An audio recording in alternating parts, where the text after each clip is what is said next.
with us on #LearnOn1. Tell us what you're learning and where you're learning it from. Send us your name and town to the One Africa TV's WhatsApp on 081 200 6659 or send an SMS to 555. One Africa TV. It just gets better.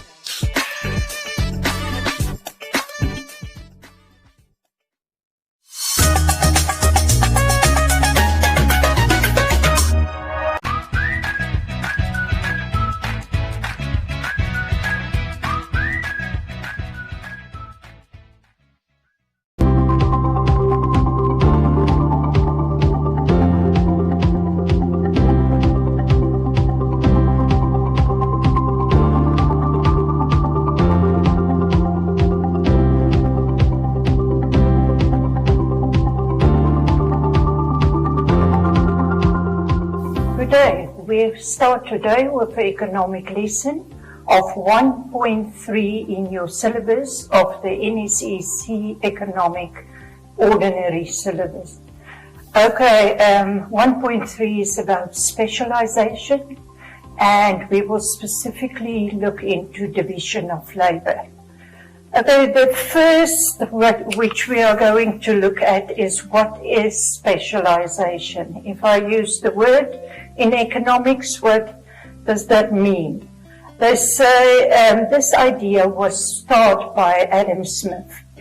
That was in the industrial area or time, industrial time, and before that there was no division of labor ever. There was no specialization by a certain person. So at that time it was discovered and implemented in factories. That is just for interesting sake. Okay, the definition of specialization is when an individual or a firm or the government concentrate on the production of a good or a service. One good or a service. So again, specialization is when an individual or the government or a firm concentrate on the production of one good and service. Why? It is to increase the efficiency, that means the speed at which you produce, and it also will increase your profits. That's why you do that. Okay. Now we will look at different forms of specialization.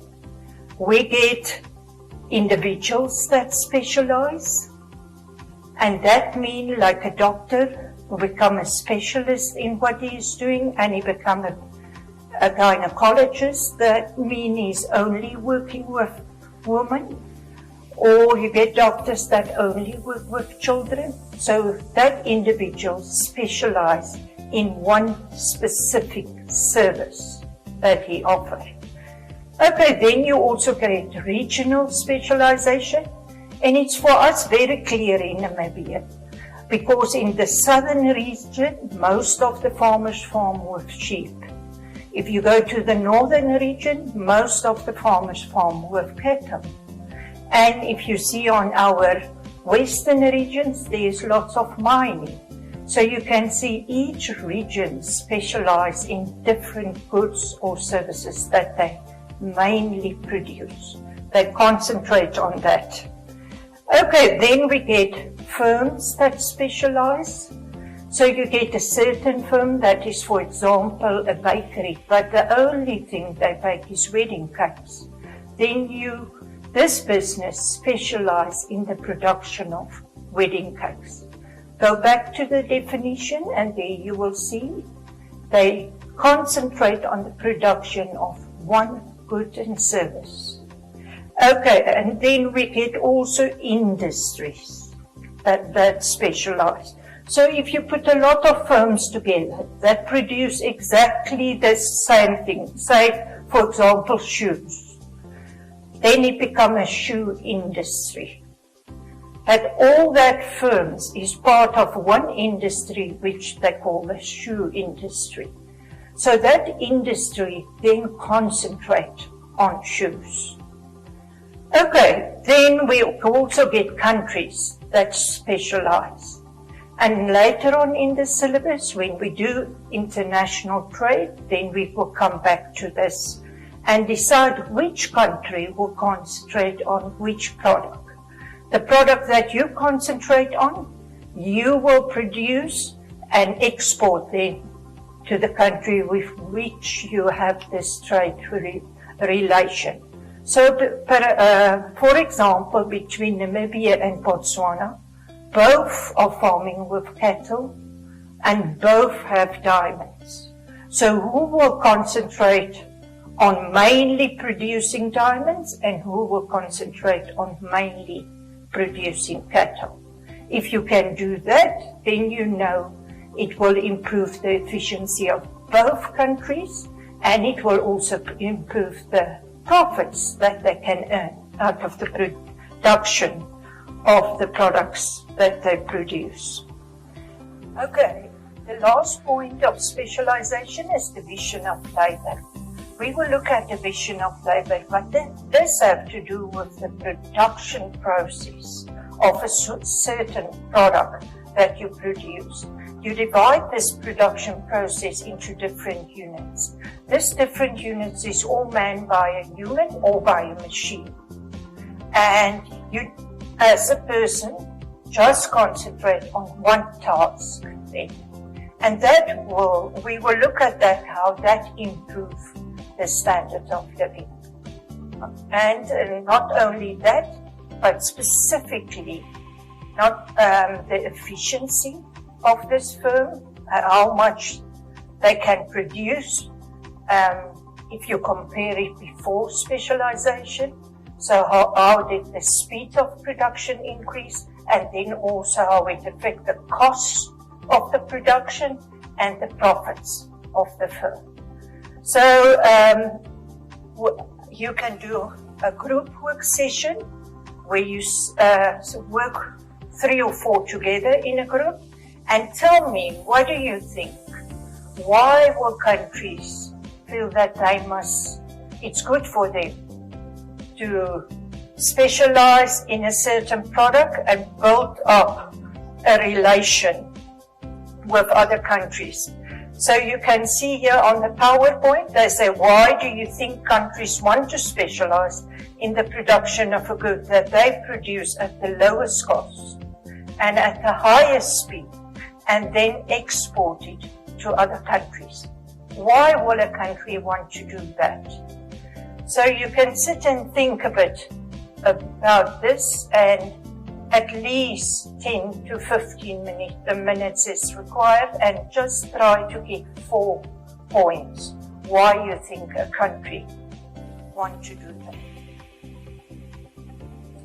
Okay, for the answer of this, you can offer that it increase the demand for your product because you have now 2 countries that you can provide goods to, so the market increase for your product. Secondly, if there's a higher demand for your product, you can also produce more, and if you produce more, you need more workers, so it's very good for a country if it affects their employment rate. And then a next point that you can think of is if we not only produce for Namibia, but we also produce for Botswana, then the country's output, the amount of goods and services that we produce in this country, will also increase. And then the last one, as I already have mentioned a bit, that if you trade with a country, you can build up very good relationships, which may help you in the future if you need assistance or help from another country. So that's why countries do it. It's not only to make profits, it's also about the relationships between countries. Okay, let us just look again at the definition of division of labor. Division of labor is defined as a production process of goods and services, which is divided into different units and will be manned by a machine or by a worker. Okay, work that you can do in class is define division of labor, classwork, 3 marks, and you can also explain the regional specialization and give examples of regional specialization in our country. So explain in words what that means to you and give an example. Okay, and then I also have for you exam questions, or which you can use in a test.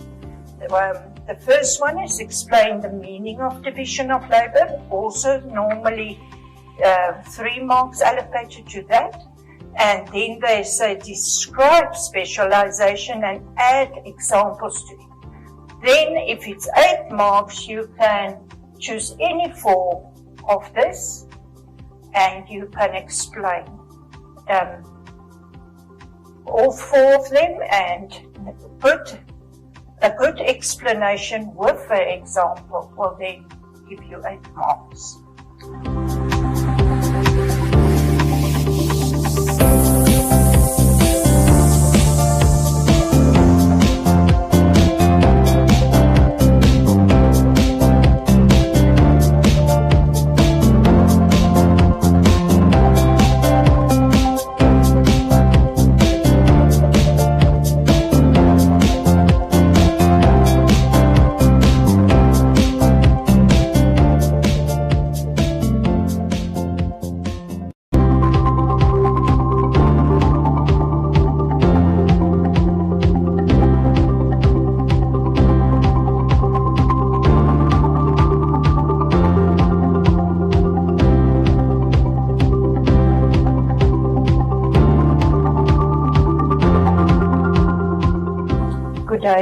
We start today's economic lesson. We will cover 1.3 in the syllabus, but we will look at the B part, which is only about division of labor. Okay, if you remember from our previous lessons that I've said a secret to success is that you recall information that is discussed during your previous lessons. And an example of this is you can now test the students and ask, define specialization or define division of labor, that they know what you are going to discuss today and that they understand what division of labor is. Okay, we will now look at examples, but before we do that, here's a YouTube video that you can watch. It's always good to get more knowledge on topics from other books or newspapers or magazines or the internet. Okay, we will look at what is good, what is advantages of division of labor, and then we will look at what is disadvantages of division of labor. Now, the advantages of division of labor is that you don't spend so much time on producing a product. It is very time efficient. What that means is that I don't have to move around from one station to another station and to another one. So that helped me. I stay at one place or I sit at one place and I do the job. So I put the product in a packet, seal it, hand it over to the next person. Okay. Another advantage is that you share cost in this production process if you use division of labor. So, for example, I have done the whole job myself. That means that I need every tool needed to do this. But now, if I only do a certain section or unit of this production process, I only need one tool, or the tool for that unit. So the business is not going to buy a duplication of tools. They just buy a tool or tools needed for each section. And by that they save a lot. Then the third point is that If you can produce it at a lower cost, you can also sell it at a lower cost. And we all know that if you sell goods of good quality at a lower cost, the people will demand rather your products than the expensive product. Okay, another problem is that the output increase because the workers that are responsible for a specific unit become experts in what they are doing. They are so good because they do it over and over and over. Okay, then another important point that you can look at, it is, in a sense, easy to get a job. Because you can say, I am specialized in cutting diamonds. So I don't do the whole process of producing, say, the jewelry. I can only do that specific part. So they say it's easier to find a job if more for, which is more for a specific interest. Okay, and firms that use division of labor can be more efficient, their output can be more, and if their output is more, then what's happening? If a firm's output increase, then they will achieve higher profits, and then a part of these profits they can give in higher salaries to their workers, or their workers can share in the profits at the end of the financial year. So that is also a very good incentive for workers to increase their efficiency. But if workers can earn a higher salary because they are earning more, higher income or a share of the profit, then you understand that their standard of living increase. But it's not only theirs, it's also their family that will experience a higher standard of living. The last point, which is the advantage, is if you build a machine for one unit of a production process, it's much easier to design such a machine and build such a machine, because that machine is just doing one task. If you must build a machine to the complete production process of a product, then it will be a very expensive machine and very complicated to do that.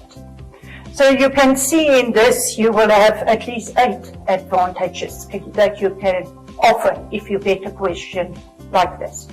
Now, on the other hand, they can ask you also what is bad about division of labor? What is the disadvantage of division of labor?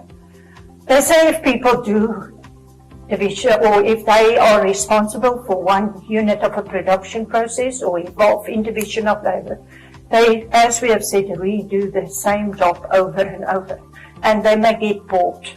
If they get bored, you would know that ones get very tired, and then you lost concentration, and that may affect the quality of the product that you produce.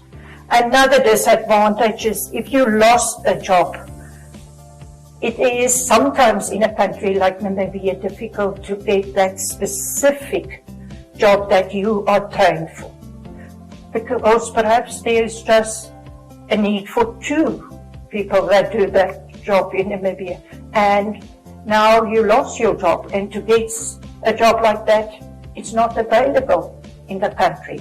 So you have to look, or you will be forced to look outside the country. Then, if you want to continue doing this job, if you don't want to, then you must retrain yourself in another skill, and that is very costly and time-consuming. Okay, the last point is that a worker will get ill, and then one part or one unit of the production process is not manned. So that means the production process will stop for that day or the week, or you must replace this person with a temp, and a temp can't produce as fast as your worker that is now ill. So in that case, it will slow down your production process. If you have a machine, or you use a machine in the production process, and the machine man, one of the units, and this machine broke down, then it requires that you get somebody that repair it, and that may take a few hours, and the whole production process will stop or slow down at a very low speed if that happens. A very important point is that if you use division of labor as a form of specialization, all your products that you will produce must look exactly the same. So if we think of companies in our country that can use division of labor, then we think about a company like Namibia Beverages that produce Coca-Cola. All the bottles look exactly the same. All the cold drink that they put in the bottles is also exactly the same. So a company like that can easily introduce division of labor. So that is a very important point that you must remember. If a country is not producing exactly the same product with every production process, then they can't implement division of labor. So a negative point is a lack of variety. Okay, I have for you an example of division of labor. You can,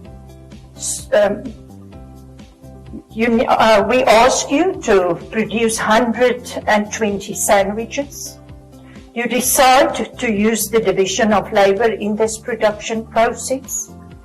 The first person will take, or only one person, will take 2 slices of bread from a bag, open it, and then hand it over to the next person. So that is my first unit of production. The next person will butter the bread and hand it over to the third person. The third person will put a meat inside, close it like a salami or a bologna, and they close it and hand it over to the fourth person. The fourth person will put it in a bag and seal it, and then hand it to the fifth person, and they put it in a box and count it. So you see, for us, or for you as a class, to produce 120 sandwiches that look exactly the same, you can divide this in a production process. Now, if you come in practical, you can actually try this and see if it's really increasing the efficiency. If you produce 5 people at one product, or if you produce 1 person to do all 120 or 1 sandwich. Okay, here's classwork for you. Choose your own product.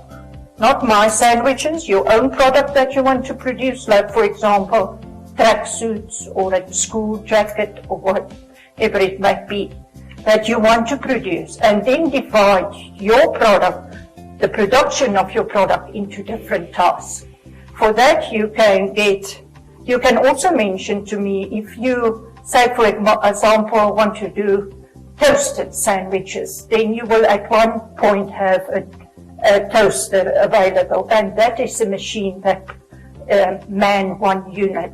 So you can also mention, if you don't use my process, I have used people in each and every of the 5 tasks or units of the production process. But if you want to do it and you have machines in between, you can mention it. But try for 5 different units of production. This counts 10 marks a classwork like that.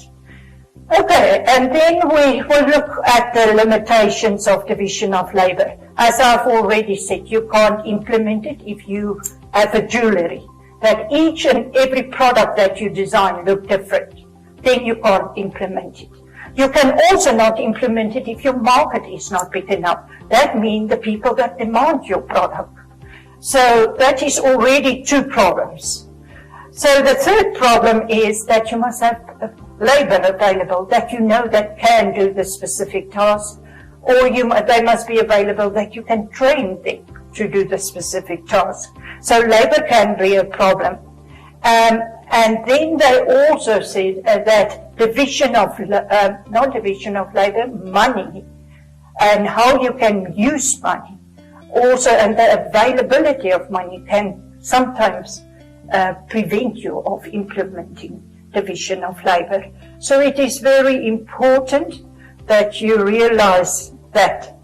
Also, to implement division of labor in a production line, remember you need lots of capital to do so, because perhaps it is now, you need to buy now an extra machine to do that.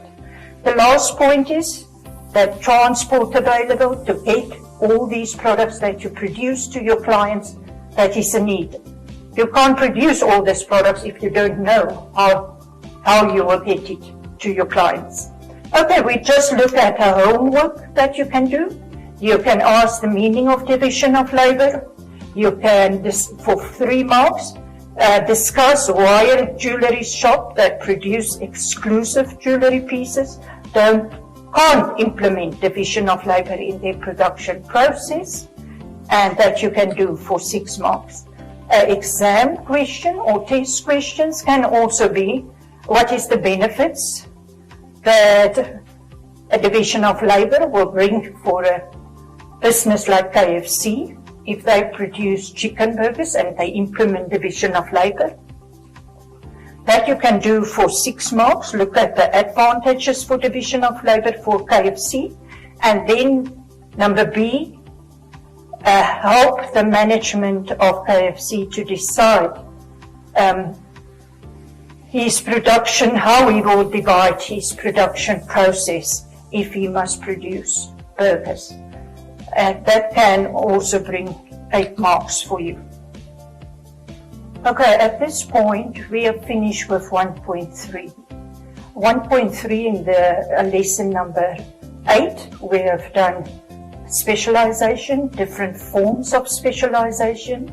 We have done exercises on that, and we have looked at the definition of one form of specialization, which is division of labor. Okay, and in the second lesson, lesson number 9, we have done the B part of 1.3, and we specifically looked at the advantages when you implement division of labor and the disadvantages. And lastly, we have looked at limitations. When will it not be possible for you to do division of labor?